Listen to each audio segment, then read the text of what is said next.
Hey, welcome to the Figured Out Fat Loss course with me, John Latok.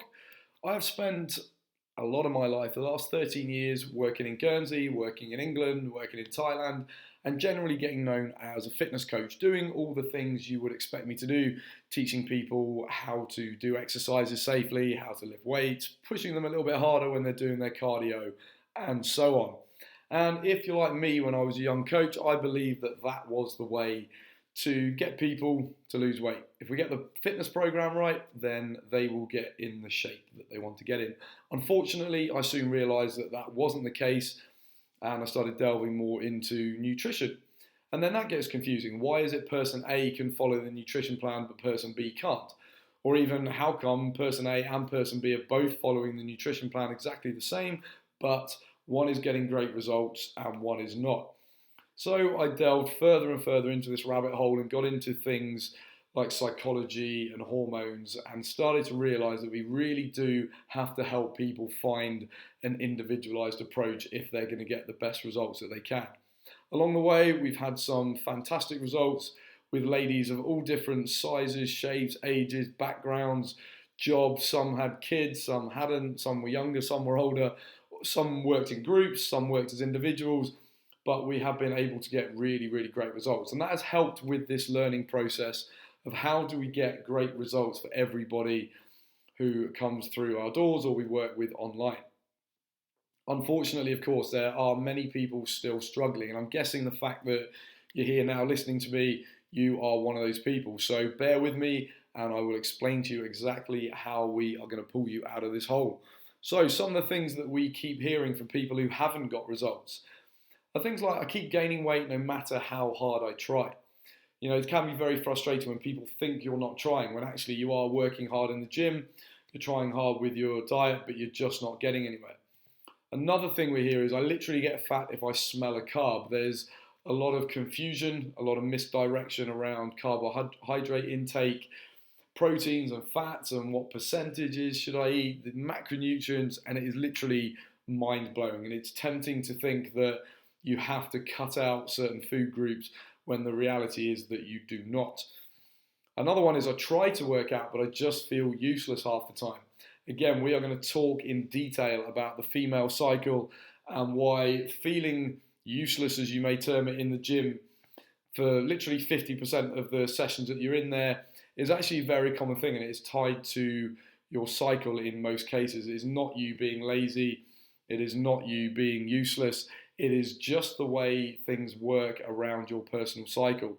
And there are ways to actually make use of that. Typically, we talk about a 28-day cycle. Of course, it's not exactly that for all women, but that is the sort of marker we use, you know, a kind of calendar month roughly. I can't remember the last time I got a good night's sleep. That is probably more common than any other thing we hear. And as we're going to see, it is often the basis for all of the other things. Some ladies go to the doctor and then will report, I'm on thyroid medication, but it hasn't helped me lose weight. You often think, right, last resort is go to the doctor, get medication, and that will sort things out, and often it doesn't. And finally, another one we hear a lot is, I've cut my calories right back and nothing happens. I just get more tired.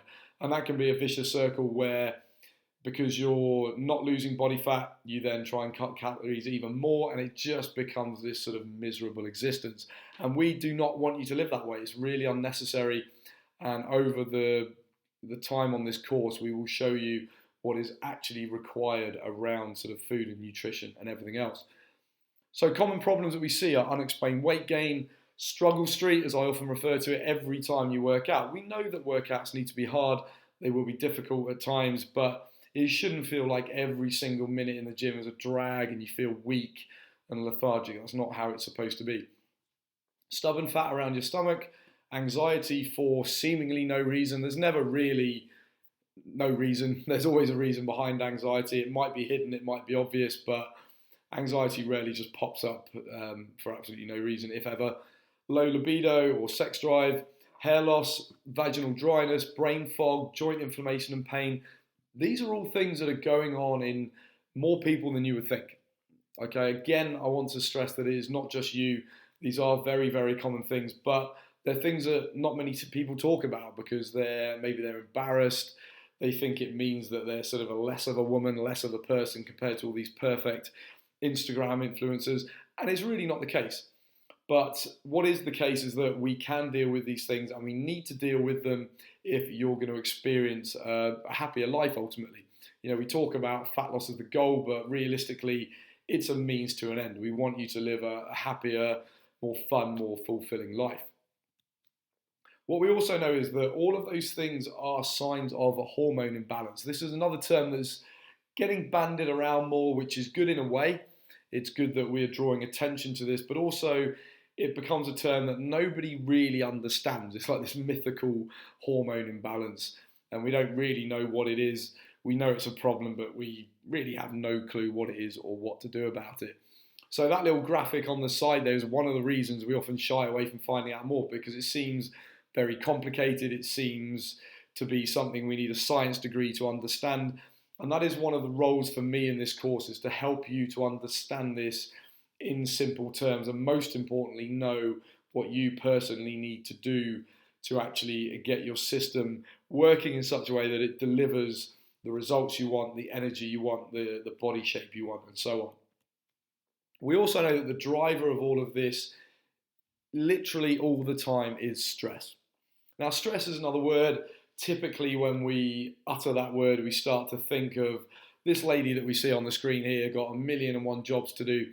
But it's not just busy stress. It's not just time stress. It can also be mental stress, psychological stress, stress at work, just the pressure of the nature of your job. Maybe you have a high-powered job, the responsibility is high. Maybe you're struggling for money at the moment. It can also be nutritional stress, physical stress. There's so many different things that come under this term. And if we don't learn to understand those and learn to keep an eye out for ourselves and manage that stress when it appears, then again, what I said at the start about the mechanics of fat loss become very, very difficult to actually apply. Okay, and it just becomes this chaotic mess that you might force yourself to do for a little bit, but it's certainly not a lifestyle that's going to deliver long-term results. Now, I want to talk a little bit about science, and things like this, people start to go, oh, whoa, this is really complicated. So I'm actually going to keep this very simple, but I need you to understand the basics of this, to understand why looking into hormones is going to be very, very important, as well as other factors like nutrition, calorie deficits, and so on. So in a nutshell, this is what happens when we consume dietary cholesterol, which we should be. It is formed, or it becomes, or it's digested, I should say, into a hormone precursor known as pregnenolone. And from there, the body does all these weird and wonderful things to produce essentially the end products that we see at the end of the arrows. Aldosterone, which is involved in regulating the water in your body. So you may or may not have problems with water retention. Many women bring that up as a problem. So we immediately see an involvement in a common problem for ladies. Cortisol, that is a stress hormone. Again, it's not necessarily a bad thing. We need levels of stress in our life. We need mechanisms for dealing with stress.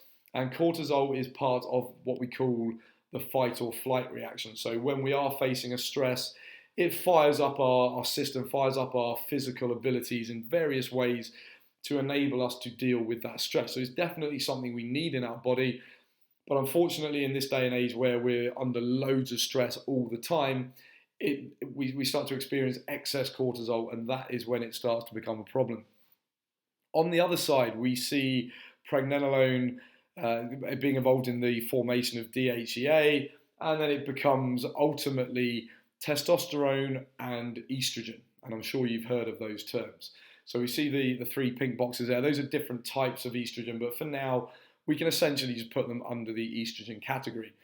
Now, testosterone and estrogen, we often think of them as a male hormone and a female hormone, which isn't exactly true. We all need levels of both, but it is essentially the ratios or the balance that are typically weighed towards testosterone in men and towards estrogen in women, but we do need a balanced ratio. So that diagram there shows you really what is happening in a balanced system. Unfortunately, what goes on when we're highly stressed is what has become termed as the pregnenolone steal. In other words, the simple way to put this is the left half of our diagram here effectively starts to steal all the pregnenolone, and we start to get excess levels of cortisol and excess levels of aldosterone, which in your language means excessive stress responses, and excessive water retention. I'm sure you can all understand that.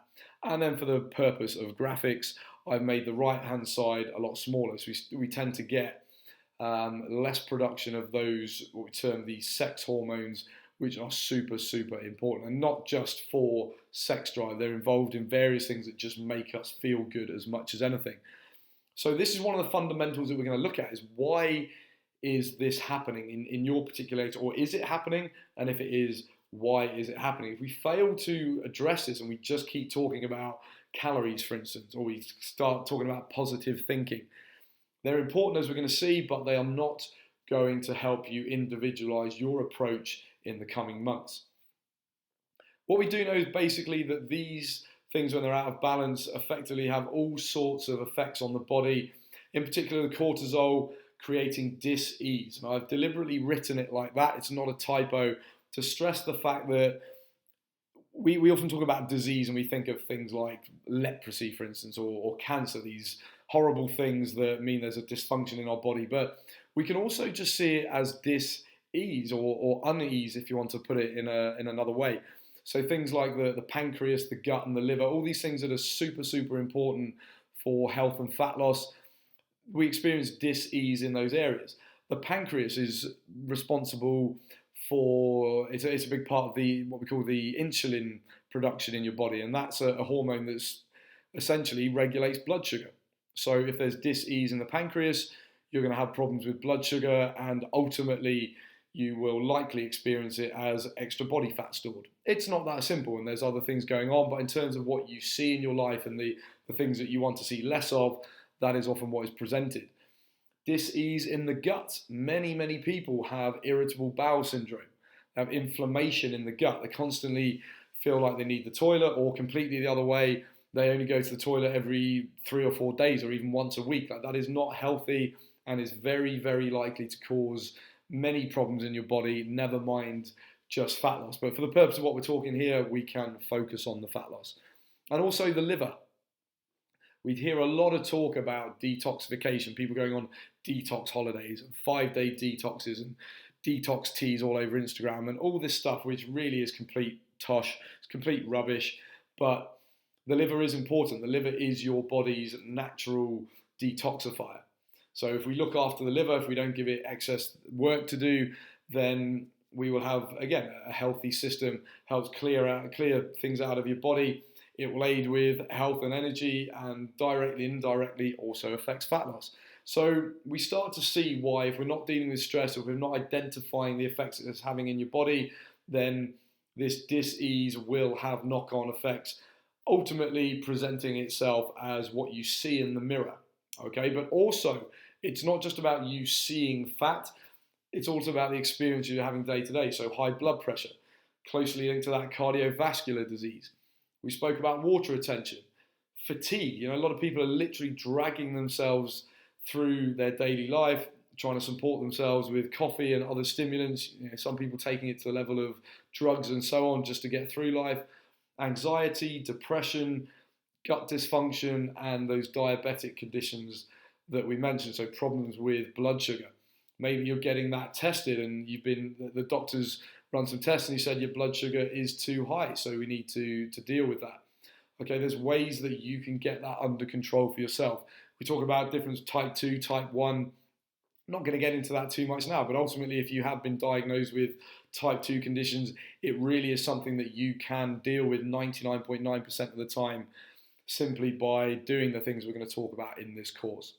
Okay, so I want to impress upon you that this is not just about how you look. I know that's obviously super important to you, as it is to me, but it's also about the experiences you're having day to day and just feeling better, being healthy, hopefully lengthening the amount of time you're going to live. Like, ultimately, that is the goal, living a longer and more happy life.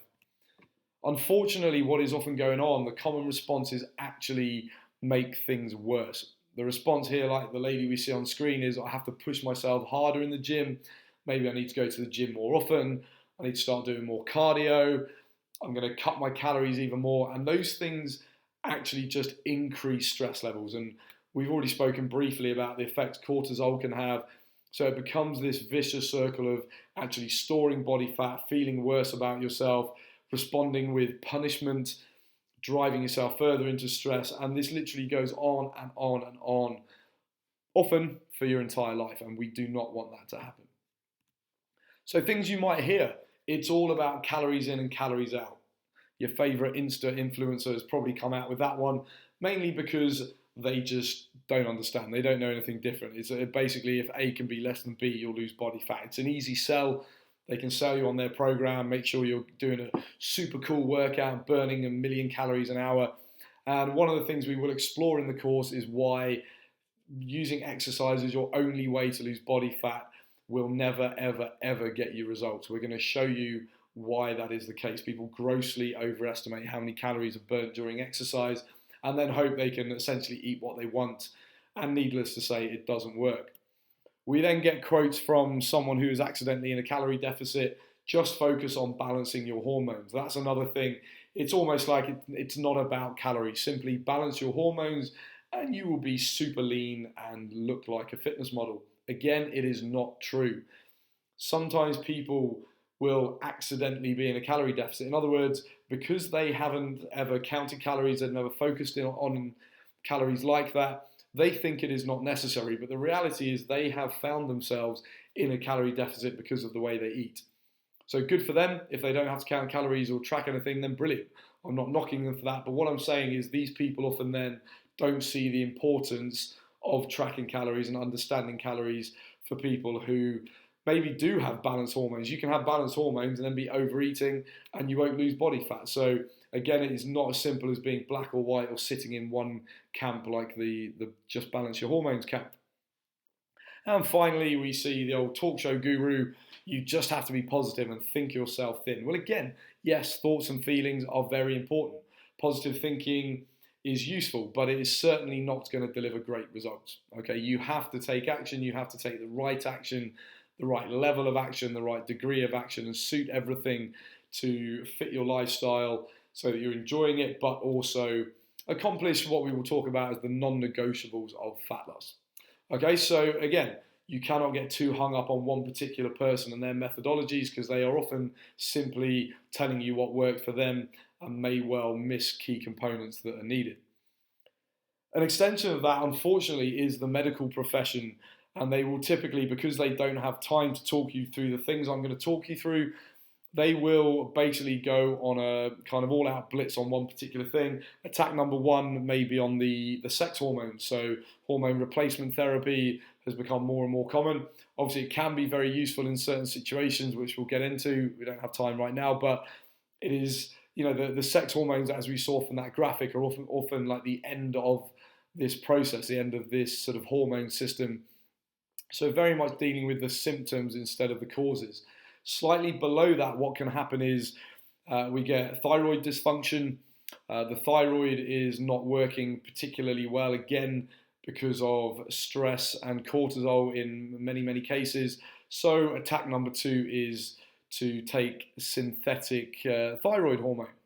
And again, sometimes it can work, but in an unfortunately large amount of cases, it doesn't. Okay, and often what is at the bottom of this pyramid is adrenal dysfunction. Okay, there's talk of sort of adrenal fatigue. It's not really a thing. What we're talking about dysfunction, in other words, that system that I showed you before, that hormone pathway, is not working particularly well. So your adrenals don't really get tired, but there can be dysfunction within your body. And if we don't deal with the foundation of the pyramid, then obviously we're going to have problems higher up. So just returning to synthetic thyroid hormone. Thyroxine is the most common. It's a synthetic replacement for what is called T4. It's basically one of the thyroid hormones in your body. But unfortunately, excess cortisol inhibits T4 to T3 conversion. And T3 is a major player, along with T4, in your metabolic rate. So in English, what that means is if T3 is not being produced, then you're going to struggle to have a high enough metabolic rate to lose body fat and keep it off consistently. All right, so simply replacing the T4 in your body with thyroxine isn't necessarily going to work, because if the problem is in the conversion stage due to high levels of cortisol, it's not going to make the slightest bit of difference. Okay, it's like changing the fuel in your car 5, 10 times when basically the ignition doesn't work. Okay, it doesn't matter what fuel's in the car, you can't turn the engine on. All right, so again, we see how a common approach, a kind of knee-jerk approach in many cases, isn't necessarily going to work. Okay, and this is certainly not me saying don't listen to your doctor. I'm not saying that one little bit. I'm just saying that certain approaches are not a long-term solution. Okay, so we've got to work out how to balance all this out. So ultimately, what we're going to do in this course is take a three-pronged approach. We are going to talk about calorie deficits. As I said, if you are not in a calorie deficit, a suitable calorie deficit for you, so a right amount or a large enough amount to lose fat, but not too large that you're miserable and you've got no energy. We need to achieve that calorie deficit and show you how to do that according to your amount of muscle mass and body fat and so on. We need to think about hormone balance. I've explained to you why. If we're not dealing with stress, if we're not understanding and finding out whether there is a hormone balance, then we're guessing and we're hoping that simply picking some numbers for a calorie deficit is going to work. It may in some cases, like we said, some people can just do it. They're the lucky ones and it works, but I'm guessing you're here because you've tried stuff like this and it hasn't worked. Okay, and prong number 3 is to deal with thoughts and feelings, how you're assessing your environment, how you're reacting to your life. And this isn't to make it all wishy-washy and tree hugging and all that kind of stuff, but as we've seen, thoughts and feelings are ultimately the source of our stress. No one incident is actually stressful. It's how we deal with that, how we react to it, that is stressful. For instance, I can go on a roller coaster and enjoy myself. It's fun. You may go on a roller coaster and feel like you're going to soil your pants, okay, because it scares you that much. The roller coaster is the same, the ride is the same, but your reaction to it because of your thoughts and feelings and worries are different to mine. Okay, so those things will contribute to that hormone pathway we spoke about, where if you're chronically stressed, in other words, you're stressed daily, almost by the hour, by the minute, then those hormone pathways are very, very likely to get disrupted and cause that hormone imbalance. Okay, so we are going to deal with all of these areas. How are we going to do it? Well, the first step is we are going to give you a very, very accurate body fat scan. We have an in-body scanner which will give us very accurate measurements of lean body mass and body fat. It's not guessing, it's not inaccurate. It will give us a really accurate reading, which we can then determine what your calorie intake should be. So that will be step 1, using accurate body fat scanning. So we're not just simply stepping on scales. We've spoken about water retention, and we're going to talk about why certain diets can throw you off and make you think you're getting results that you're not, or screw your head up because you drink a bit of water, you eat some carbohydrates, now the scale goes up 2 kilos and you end up losing your mind. So we are going to make sure we actually use accurate body fat readings to see how you are progressing. We're going to do a hormone test, and this hormone test will take place over 28 days. These hormone tests are done in conjunction with a laboratory in the UK, so medical grade testing. It's nice and simple. You will do saliva tests over a number of days. It's not every single day. It's about 16 tests over the 28 days at certain times. The reason being that it will track how your hormones move over essentially a cycle. Okay, so we can see there's certain things that should be happening in terms of estrogen and progesterone and when they peak, and that will give us clues as to whether your cycle is working as it should. We will also look at melatonin, so we're going to be looking at another hormone that's very closely related to sleep, and then what we can do is start to piece together all of these results. Okay, so it is very much like a jigsaw. We start looking at what were your cortisol readings, what are your melatonin readings, what are your progesterone readings, what are your estrogen readings, are they affecting each other, how do they link together, and obviously we'll talk about how you deal with any irregularities. Whilst you are conducting that test, we will be having weekly nutrition coaching. So I've written various nutrition plans, and as I said at the start, I'm not simply going to be forcing one nutrition plan on everybody. We will be talking about the non-negotiables of health and fat loss, but then we will work with you to find the method that helps you achieve these non-negotiables, but also fits in with your lifestyle so you're able to apply it long term. We're going to be talking about sleep as well. I've written a sleep book that we will delve into because, again, a lack of sleep will cause all kinds of things inside your body, not just sort of misery and negative thinking and fatigue all the time, but it does affect glucose absorption and blood sugar and all these kind of things. Okay, so if we're not dealing with your sleep, we're missing out on a key factor.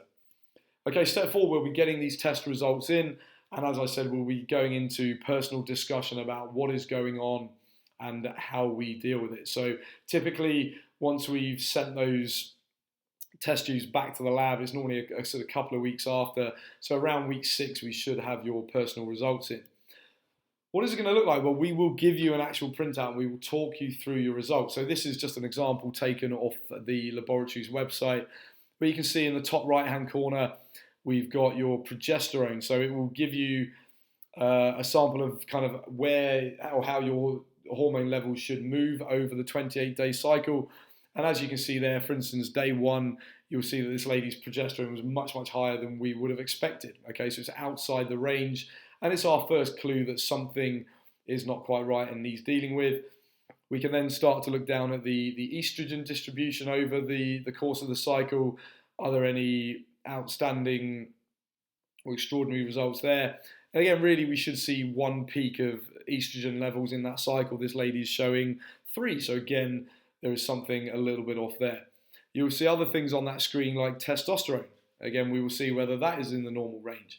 Because even if a lady's testosterone levels are lower than the range we would hope, then she's not going to feel very good. It's going to cause an imbalance in her system. So that figure is important as well. So it's very much about looking at trends. What trends should we see? What are we seeing with yourself? How are these sort of ratios being affected? And we can start linking it with, as we said, the cortisol and the DHEA levels. So again, you don't need to know all of the science behind these things, but we can simply use these results and see that something is out of line and explore why that is happening. So along the way, we will be doing subjective measurements, kind of journaling and how you felt day to day, and then we can piece all of this together. So if you had particularly stressful days, then we're likely to see your cortisol go up between sort of 11 and 3 p.m. on that day. So it's really, really important that we look at these things as a big picture and how they link together. And that is exactly the point of the course. We are not simply focusing on calories or focusing on exercise. We're looking at the whole picture and helping you to draw it together by the end of the course. So I really hope that you will walk away with a different approach and a different program to all the other ladies. You know, it would be great for me if I could just hand over a PDF and say this will work for you, but it just doesn't work like that. You know, if that was the case, somebody would have discovered it already, and every fitness coach and every health coach would be selling it and doing very well in business, but it just doesn't work like that. Okay, so those are the kind of results we are going to see, the kind of graphs we're going to see, and of course we will then work through what it means for you individually. So I hope you can get involved with this course. I hope you can come along and experience some of the results or the same kind of results that these ladies have achieved along the way. Again, as you can see, some older, some younger, some larger, some smaller to start with. It really doesn't matter. What matters is that you get yourself on the Figured Out Fat Loss course, and we will go through those non-negotiables, then help you branch out, help you go off down your own path, armed with everything that you need to get fantastic results. So I hope you'll jump on the next course, and I will see you at your first session.